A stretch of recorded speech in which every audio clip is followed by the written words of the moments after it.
నేను మీ శ్రీని. నా వీడియో చూసి ఆదరిస్తున్నారు, అలాగే నా ఛానల్ సబ్స్క్రైబ్ చేసి సపోర్ట్ చేయండి ప్లీజ్. వీడియోలోకి వెళ్ళిపోదాం.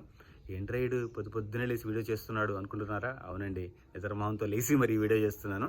నాకు exciting interesting news Bigg Boss house నుంచి తెలిసింది. నా కుతూహలం ఆపుకోలేక అది మీతో షేర్ చేసుకోవాలని చెప్పి ఈ వీడియో చేస్తున్నాను. మనం ఆల్రెడీ డిస్కస్ చేసాము, మిడ్ వీక్ ఎలిమినేషన్ ఉండబోతుంది. మిడ్ వీక్ ఎలిమినేషన్లో ఆదిత్య ఓం గారు కానీ మణికంఠ కానీ ఎలిమినేట్ అయ్యే ఛాన్సెస్ ఎక్కువ ఉన్నాయి. అంటే మనం అనాలిసిస్ చేసి కన్ఫర్మ్ చేసాము. మనం ఊహించినట్టే ఆదిత్య ఓం గారు నిన్న midnight Bigg Boss house నుంచి ఎలిమినేట్ అయ్యి బయటకు వచ్చేసారన్నమాట. సీక్రెట్ రూమ్కి వెళ్తారా లేదంటే వీకెండ్లో ఎలిమినేట్ అవుతారా అనేది ఇంకా మనకి క్లారిటీ రాలేదు. కొన్ని గంటల్లో క్లారిటీ రావచ్చు. ఒకవేళ వస్తే మళ్ళీ ఇంకొక వీడియో చేస్తాను అనమాట. ఒకవేళ ఏ క్లారిటీ లేదు ఈరోజు రేపట్లో అంటే మన ఆదిత్య ఓం గారు ఎలిమినేట్ అయిపోయినట్టే, వైల్డ్ కార్డ్ ఎంట్రీ కన్ఫర్మ్ అనమాట. సో చూద్దాం ఏం జరగబోతుంది అనేది. కానీ ప్రీవియస్ సీజన్స్లో మాత్రము మిడ్ వీక్లో ఎలిమినేట్ అయిన వాళ్ళందరూ సీక్రెట్ రూమ్కి వెళ్ళారు. కానీ ఇది తారుమారు అయ్యేలాగా ఉందన్నమాట. చెప్పలేం కదా ఏ సీజన్లో వీళ్ళ ప్లానింగ్స్ ఎలా ఉంటాయనేది.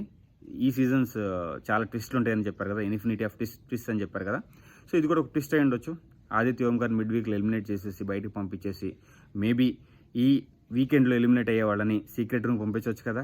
అండ్ ఒక వైల్డ్ కార్డ్ ఎంట్రీ కూడా ఈరోజు నైట్ కానీ ఒకవేళ అవ్వకపోతే వీకెండ్ ముందర కానీ అయ్యే ఛాన్సెస్ ఎక్కువ కనిపిస్తున్నాయి. వైల్డ్ కార్డ్ ఎంట్రీ ఎవరు అనేది మనము ఈరోజు ఈవినింగ్ కల్లా ఒక ఇన్ఫర్మేషన్ వస్తే అది మీతో షేర్ చేసుకుంటాను.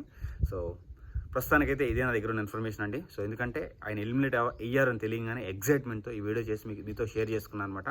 సో చూద్దాం ఏం జరగబోతుందో. సో నెక్స్ట్ వీడియోలో మనం ఇంకా మోర్ డీటెయిల్స్ అండ్ ఏం జరగబోతుంది, ఎవరు వైల్డ్ కార్డు అండ్ ఆదిత్య పరిస్థితి ఏంటి అనేది డిస్కస్ చేద్దాము. ప్రస్తుతానికి సైనింగ్ ఆఫ్ శ్రీని. జై హింద్.